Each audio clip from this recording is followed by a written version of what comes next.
Hello everybody, this is Alex with the Caddis Fly Shop. Today we're going to be tying Lee Baermann's bull candy. He has his website flyfishthesurf.com. His fly, check it out. So we're going to start off here with a 2-aught SL12S big game hook, and I have some 50D Vivus GSP. This fly mostly is for dorado, roosterfish, whatever is going to be kind of swimming around the bays of Laredo, Mexico. So let's get started. We are going to start off with our first material being Steve Fahar SF blend in the UV white. Also, you can use yak hair, which is very similar stuff, just basically without the flash, but it's a natural fiber. I'll start with this pretty thin, you know, kind of wispy, about like a pinky width, but, you know, not. It's really easy to get too much of this material. So what I like to do is fold it in half like so.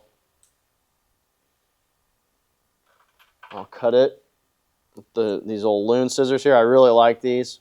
I am abusive to scissors and use them to cut all kinds of things that people probably cringe hearing, like bead chain eyes, and they stay sharp, and you know, they're really good with dealing with shenanigans, so check them out sometime. Anyway. So just cut that strand in half, and what I'll do is make sure you coat your hook shank with thread before anything. It just helps lay a base down for your fly, keeps things from sliding around, and especially this stuff's kind of like super slick, so anything will help. I'll go to about the middle, and I will tie this kind of down. I face it towards me. Give it a couple tight wraps, and then I will fold it over itself kind of on the side. This kind of creates depth and starts to get things to be a little taller. You know, it kind of makes it, you know, a lot of bait fish they get a little taller. I'll do the same thing on the other side. Today we are tying on the new Dyna King. I believe this is the Barracuda Trekker. These are awesome vices, especially for these bait fish patterns. The groove jaws in here really just, I mean, it's pretty impressive how strong they are in terms of grip. So now I'm going to do the same thing. You know, I just want the SF blend to be in the round here. And I'll tease the fibers just so then they kind of taper on each end. So then, you know, they look really nice when you tie it. You shouldn't have to trim anything. So same thing. I'm going to match that up with what I just tied. Do like 2 or 3 wraps, and then I'll fold it over kind of at a 45-degree angle. So then I'll flip the fly back over, and you can kind of see we're already getting a pretty solid bait fish profile, and it, you know, goes all the way around this hook here. Another trick I like to do with SF blend, or, you know, this is something that people do with feathers, and so anytime I'm pinching something down, I wanted to keep that, you know, this kind of material upright from sliding. I'll use these 2 fingers to grip. It keeps it, you know, that's just like a flat, like, platform you can create rather, like, you know, try it at home. You know, the difference between your index finger and your middle finger, but I'll use that to pinch things, and it really gets things cinched down or kind of lays it flat. You know, it really, really works well with feathers. All right. So I'm going to do the same thing just a little further up the shank, and I might just grab a little bit thicker piece of this SF blend here, but, you know, not too much. Kind of do the same thing.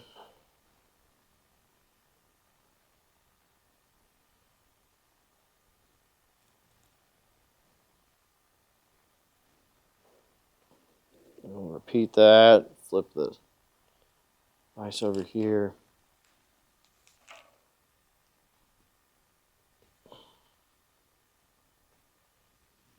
Take a little less of that. Okay. All right, same thing here.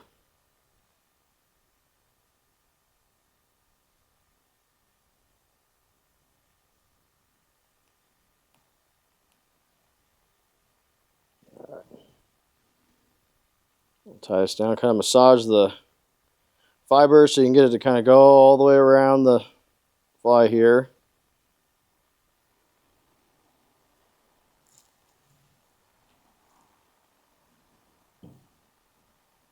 Okay, looks pretty good.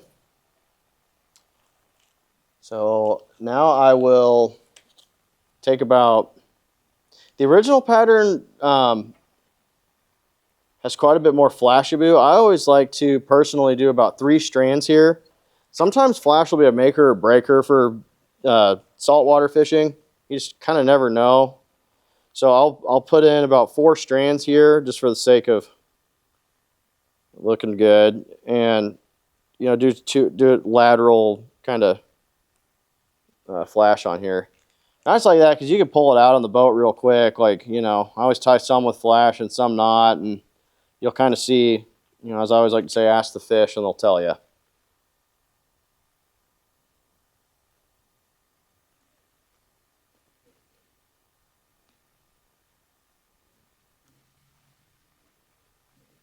Okay, got that, got our flash here. The material that's kind of come to my attention I really like, squimpish hair, or squimpish fibers. This is kind of like a synthetic, it's kind of like yak hair but straight. It's kind of like craft fur mixed together with slinky fiber or SF blend. Really similar. It's just really kind of interesting stuff here. Check it out on Caddis's website. They have it. They have plenty of it. But I like this olive here. It has a couple different colors and shades of olive, which always is good for imitating natural colors in the in nature. So about the same amount here that I grabbed for my SF blend. Kind of see, really not much, pretty thin. Fold it over, and then, you know, I always bring my tips end to end like this, and then I'll kind of tease them a little bit. Just makes it super easy to kind of get that bait fishy look we're going for here. I'll have this extend just a little over. One reason I do that is because like a bait fish really kind of, you know, they're dark on top, a lot of times light on the bottom, and that tail's dark. So this kind of gets that, and it'll get that wiggle motion going. Probably too much thought there, but it's kind of, you know, just give you kind of a reason why things are done.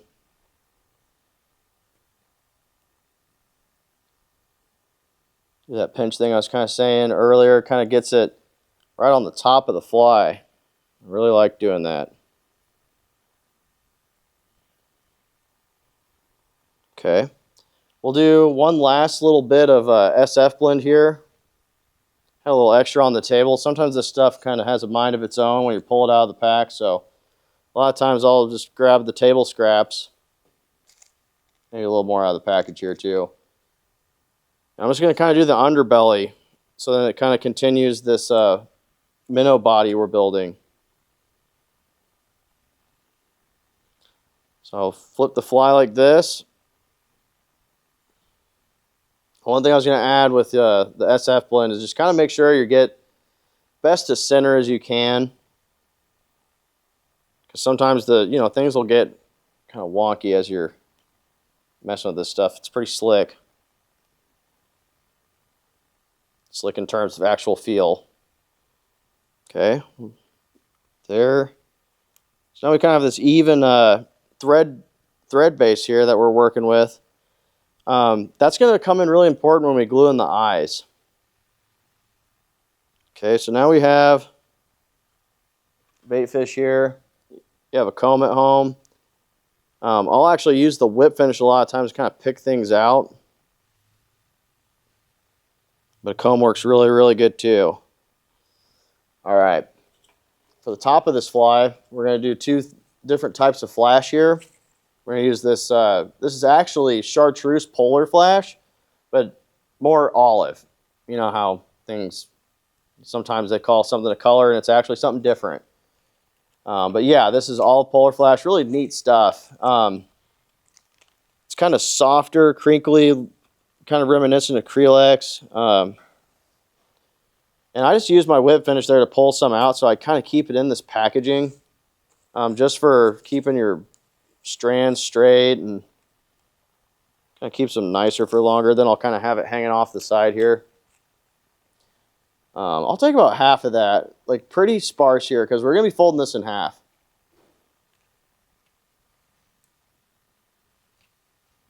So I'll do about, take as big a chunk as you can. You know, see, pretty sparse here. I'll fold it in half.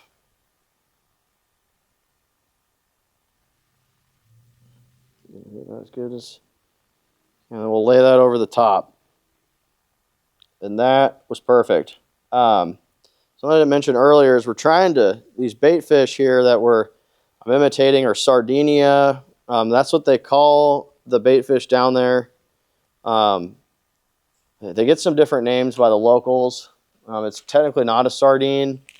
It's a sardinia. So just kind of do some research as to what that actually means. Sorry, I don't have good information.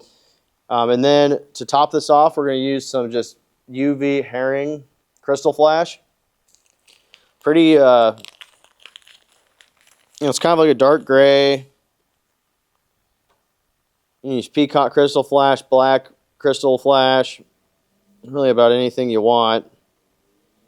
I like this stuff, super bait fishy, kind of has a dark gray color to it. It looks very natural, kind of has that natural bluish hue to it. So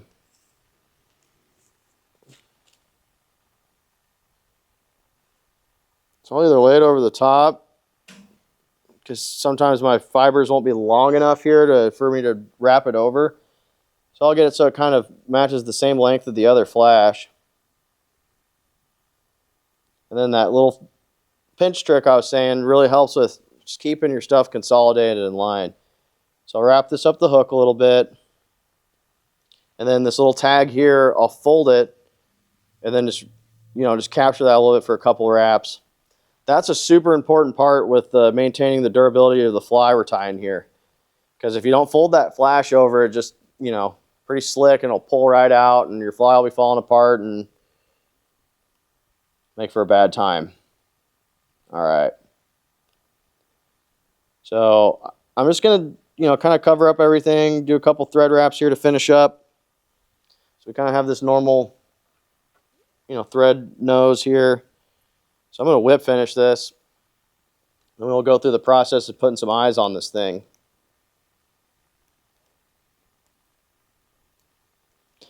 Some with gel spun thread is it's,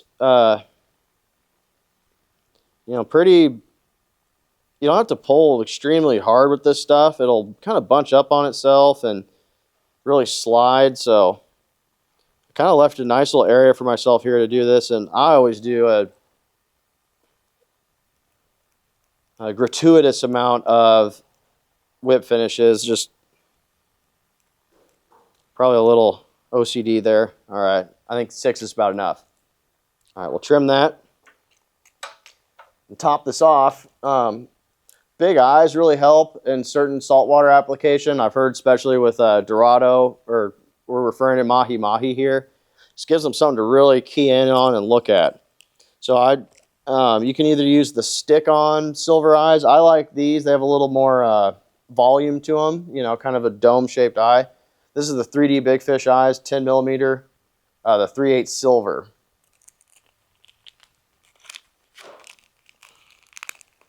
Pull 2 of these out. They're a little bugger to get out of this package sometimes. All right. Always like to stick them on my hand here, just because it makes it easier for me to grab them. Whatever your favorite UV glue here, I'm using UV Knot Sense. It used to be really popular. There's so many different other options out there. The thick Solares is great. The thick UV. This Knot Sense is a super thick glue, so it doesn't take as much like layers, and I can just kind of glob it on there. So I'll use this for the whole gluing. You can also super glue these to lay them in place, but I'll show you a little trick I do for good eye placement here. And I'm basically going to put them, you'll see, my hands will be in the way in a sec, but I'm going to have them about like that right there, just kind of goes over all that thread we just established. Okay, so I'm going to start with this side.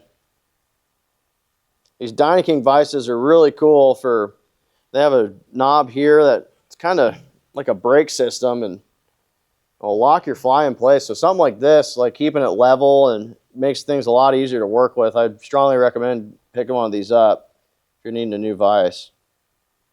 So I'll lay a pretty healthy amount of this stuff on there. And I'll take this eye and kind of go back and forth here. And I like things to be pretty symmetrical. So what I kind of try to do is keep it, right in the center of this thing. And then what I'll do is to use the UV glue to glue it. I'll put my finger here, hold it in place, and then hit it from the back side. So this helps me apply pressure, but then also get the eye in the place I want. It gets it on there pretty good. And I'll hit this UV light a couple other spots here, but that always helps me with the first eye. We'll put more on there, and sometimes I'll press on it more, and you'll see if there's kind of some of the glues up in there. Then I'll get close and press on it. I'll kind of get it to suck into the material here. So this is a great spot to put the other eye on. I'll just kind of do the same thing.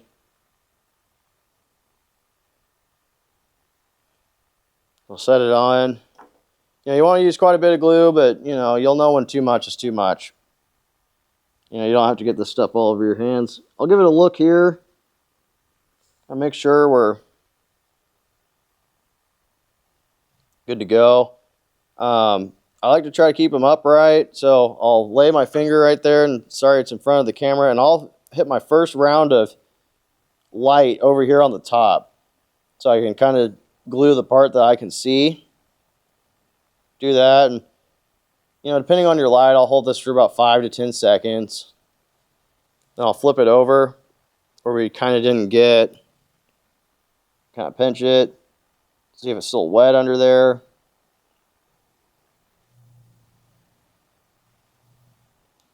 All right, and then I'm going to fill in.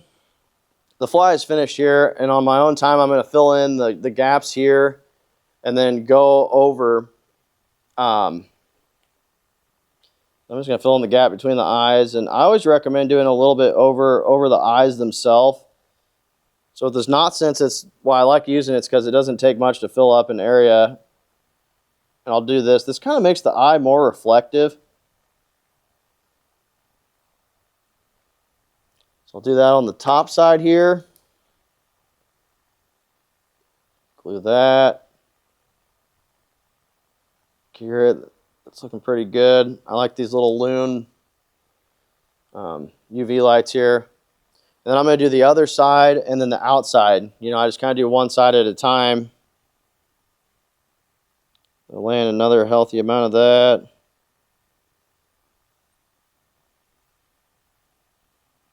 I'll just do a little bit and just kind of get the bubbles out of there. Make sure